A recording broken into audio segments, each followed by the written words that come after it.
Здравствуйте, друзья! Хочу показать вам небольшой ролик про автомобиль Iveco.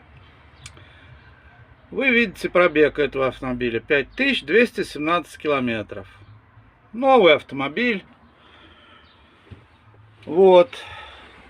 Это уже второй в нашем предприятии автомобиль по счету. Вот видите салон какой у него. Культурный, хороший салон. Просторный. Есть кондиционер, круиз-контроль. Все вроде бы хорошо. Но есть одно но. Я повторяюсь, это второй автомобиль. Пробег я вам показывал 5000. На том автомобиле пробег меньше.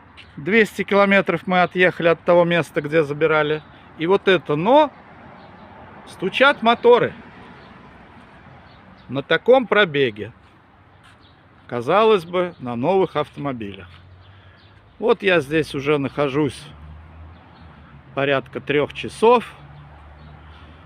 Дилеры сказали, что эвакуатор еще ждать 1,5 часа. И вот снимаю небольшой ролик.